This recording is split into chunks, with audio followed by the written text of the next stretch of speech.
Perkenalkan, nama saya Oktaviana Sitorus, Prodi Manajemen Sorea, Fakultas Ekonomi dan Bisnis. Di sini saya akan membahas tentang revolusi industri 4.0 yang dibimbing oleh dosen pengampu saya, Bapak Joni Tesmanto, SSOS MM. Revolusi industri 4.0.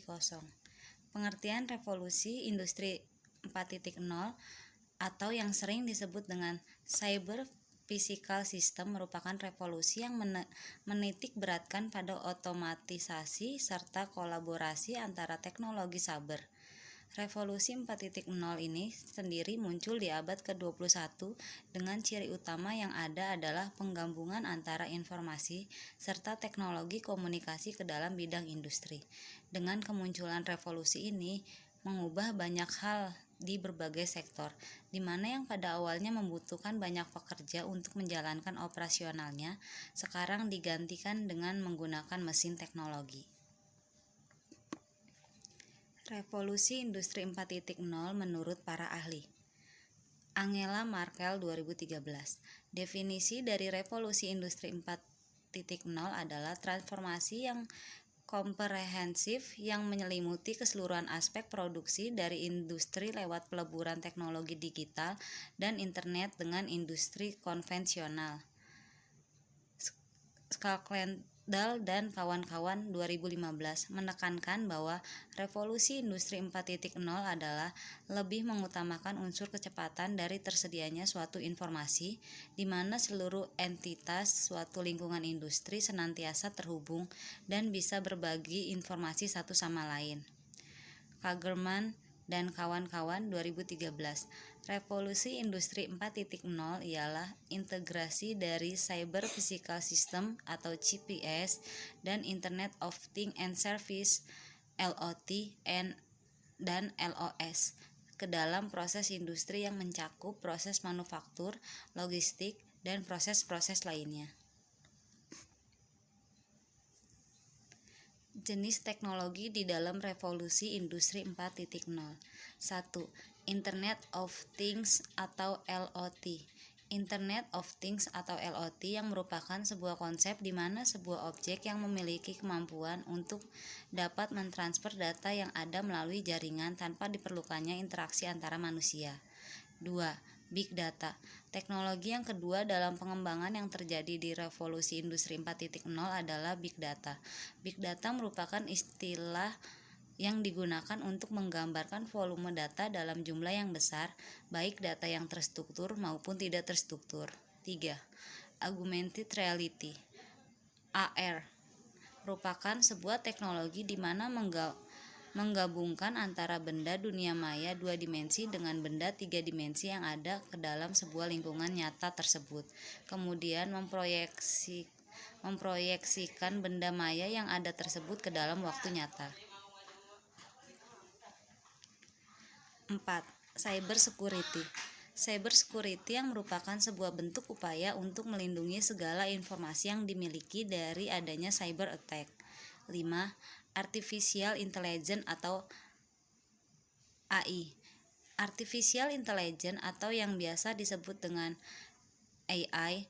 AI sendiri merupakan sebuah bentuk teknologi komputer maupun sebuah mesin yang memiliki kecerdasan layaknya seorang manusia. 6. Additive Manufacturing. Additive Manufacturing yang merupakan sebuah terobosan baru yang ada di bidang industri manufaktur dan sering dikenal menggunakan printer 3D. 7. Simulation. Simulation yang merupakan bentuk perwakilan dari operasi waktu ke waktu. Simulasi seringkali digunakan untuk berbagai konteks, seperti dalam simulasi teknologi yang digunakan untuk optimalisasi kinerja, teknik keselamatan, pengujian, serta pelatihan. 8. Sistem integrasi. Sistem integration atau sistem integrasi yang merupakan sebuah rangkaian penghubung antara beberapa sistem baik secara fisik maupun fungsional. 6. Cloud Computing. Cloud computing yang merupakan sebuah teknologi yang menjadikan internet saat ini sebagai pusat pengelola data maupun aplikasi. Dampak revolusi industri 4.0. Ada dampak positif dan ada dampak negatif. Dampak positif revolusi industri 4.0: 1. Memudahkan dalam mengakses informasi dikarenakan dapat menggunakan gadget maupun teknologi lainnya. 2. Dapat meningkatkan pendapatan nasional karena dapat memproduksi barang dalam waktu yang relatif singkat dengan kualitas yang baik. 3. Peningkatan peluang kerja bagi tenaga ahli. Hal ini dikarenakan walaupun menggunakan mesin tetap saja membutuhkan tenaga ahli manusia untuk menggerakkannya. Adapun dampak negatif revolusi industri 4.0 yaitu 1. Lebih rentan terhadap serangan cyber. Hal ini dikarenakan proses produksinya menggunakan mesin teknologi, oleh sebab itu sangat penting untuk memiliki sistem keamanan yang baik. 2. Adanya urbanisasi, di mana meningkatnya jumlah populasi masyarakat yang ada di kota besar. 3. Berdampak untuk lingkungan. Hal ini dikarenakan dengan penggunaan mesin yang ada dapat menghasilkan polusi udara, limbah dalam jumlah besar, serta hal negatif lainnya yang dapat merusak lingkungan.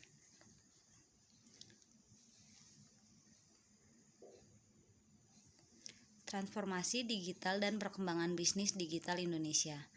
Transformasi digital merupakan proses dan strategi penerapan teknologi dalam aktivitas operasional bisnis yang mengubah cara bisnis dalam beroperasi dan melayani pelanggan, baik terkait pemasaran sampai produksi.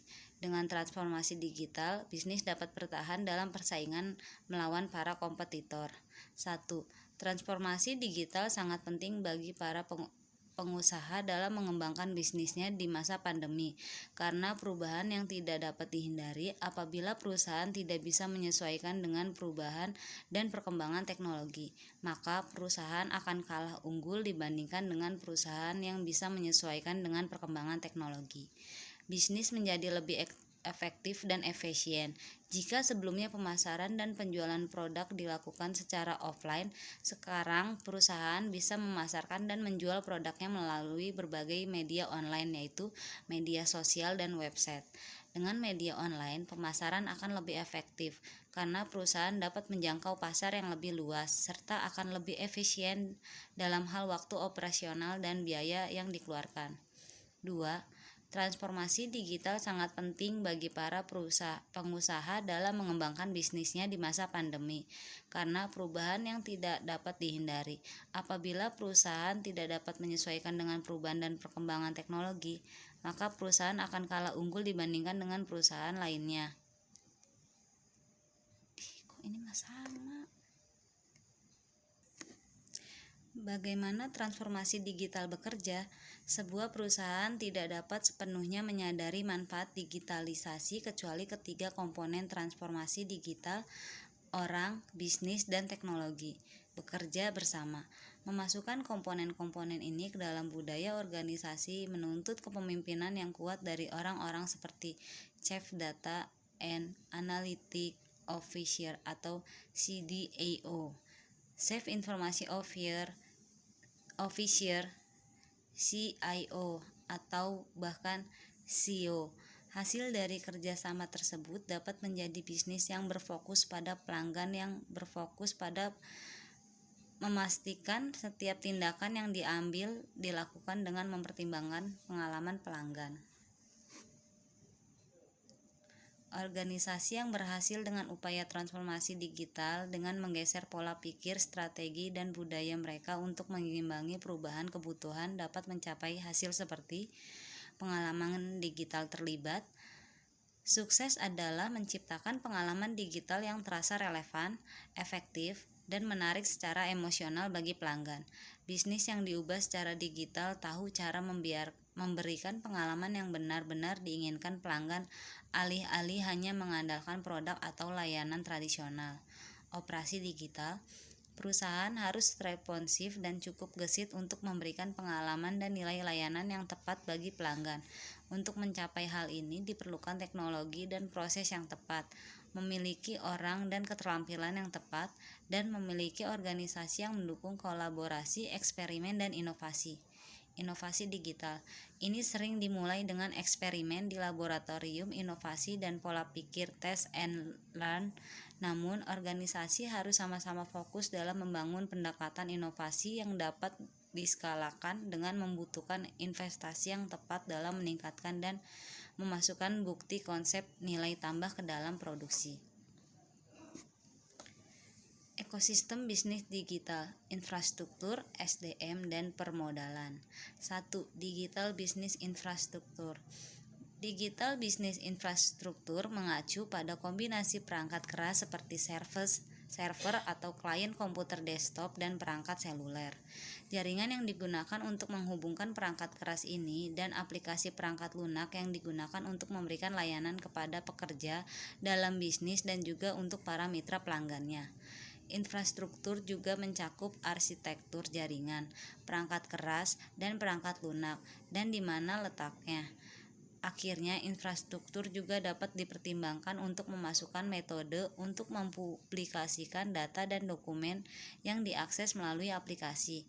Keputusan kunci dengan mengelola infrastruktur ini adalah elemen mana yang terletak di dalam perusahaan yang dapat dikelola secara eksternal. 2. Digital Business SDM. Sebagai pendekatan strategis mengelola SDM, pimpinan organisasi baik swasta maupun pemerintah berupaya melakukan digitalisasi pengelolaan SDM agar lebih efisien dan efektif. Digitalisasi manajemen SDM yang dilakukan perusahaan dalam rekrutmen dan seleksi rekrutmen. Memanfaatkan teknologi digital sehingga mampu menyampaikan pesan kebutuhan pegawai baru secara lebih efektif, yakni menjangkau segmen masyarakat tertentu sebagai calon pegawai. Seleksi pun mengandalkan teknologi digital sehingga hasil yang diperoleh valid dan reliable. Digitalisasi manajemen SDM juga dilakukan dalam pelatihan dan pengembangan, training and development. Pelatihan bertujuan untuk mengatasi kesenjangan pengetahuan, keterampilan, dan kemampuan pegawai. Sementara pengembangan SDM dimaksudkan sebagai bagian dari manajemen talenta dalam menyiapkan prospective leaders.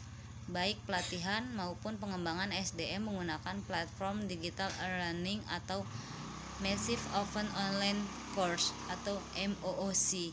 Di era pandemi COVID-19, e-learning atau MOOC terbukti lebih efisien dan efektif. Pembelajaran dapat dilakukan setiap saat tanpa dibatasi waktu. 3. Digital Business Permodalan. Aspek permodalan maupun sumber kapital bagi bisnis digital pada prinsipnya sama seperti bisnis konvensional pada umumnya. Sederhananya, asal memiliki badan hukum yang jelas, memiliki aset yang jelas, sebuah bisnis digital bisa meminjam modal dari lembaga keuangan yang memberikan fasilitas pinjaman usaha. 4. Jenis pinjaman yang tersedia bagi pengusaha yang mau mengakses pinjaman untuk modal usaha, kredit usaha rakyat, modal ventura, peer-to-peer lending, pembiayaan untuk bisnis berorientasi ekspor. Pola pikir bisnis di era digital. Di era digital ini, pengusaha harus terus mengembangkan pola pikirnya agar tidak ketinggalan. Pola pikir pengusaha yang seperti apa yang wajib kamu miliki agar bisa bersaing di era digital? 1. Selalu terbuka terhadap perubahan. Salah satu karakteristik utama era digital adalah perubahan yang sangat cepat. Kita harus membuka diri terhadap perubahan ini, terus mempelajari peluang dan manfaat yang bisa kita dapatkan dari perubahan-perubahan ini. 2. Fokus pada pelanggan. Kebanyakan pelanggan pada saat pemesanan akan memberikan catatan tambahan atau permintaan yang di luar kebiasaan. Selama bisa memenuhi permintaan mereka, sebaiknya dipenuhi. Kalau tidak bisa memenuhi permintaan mereka, sampaikan alasan sejelas mungkin tanpa bersifat defensif apalagi ofensif. 3. Karakter dan inovatif. Era digital ini juga menuntut pengusaha untuk selalu kreatif dan inovatif, khususnya dalam melangsungkan kampanye marketing, mulai dari materi kampanye, cara sampai media yang digunakan. 4. integrasikan semuanya. Kita harus hadir di semua platform yang sering mereka kunjungi. Kalau mereka mau menghubungi bisnis kita untuk menanyakan sesuatu, beri mereka pilihan yang luas. Message lewat semua media sosial plus WhatsApp dan mungkin Skype.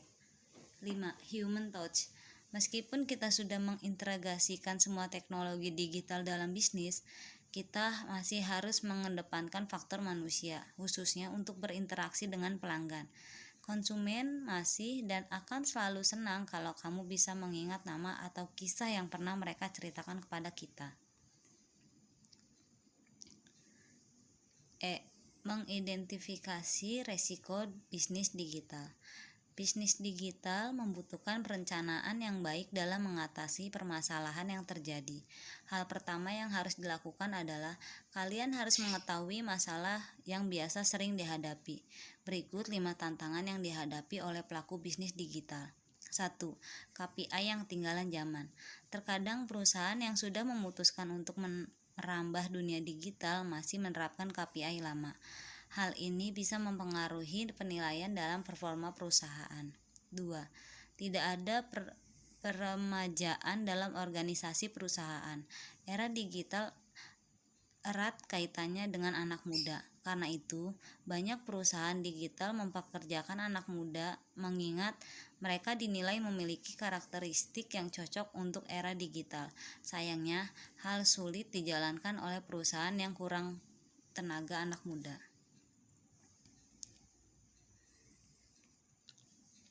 3. Strategi yang salah. Ada perusahaan yang menerapkan strategi untuk jangka pendek saja, sehingga mereka tidak tahu apa yang harus dilakukan untuk jangka menengah dan jangka panjang. 4. Kurang inovasi. Inovasi erat kaitannya dengan era digital. Jika minim inovasi, maka perusahaan akan berjalan dengan sulit karena mereka tidak dapat melakukan yang terbaik. 5. Tidak ada tenaga profesional di bidangnya. Kurang SDM dalam bidang teknologi membuat perusahaan tidak bisa mencapai target yang diinginkan, sehingga hal ini dapat menyulitkan langkah perusahaan guna menjangkau konsumer. Menyusun perencanaan bisnis digital. 1. Menerapkan strategi digital secara keseluruhan.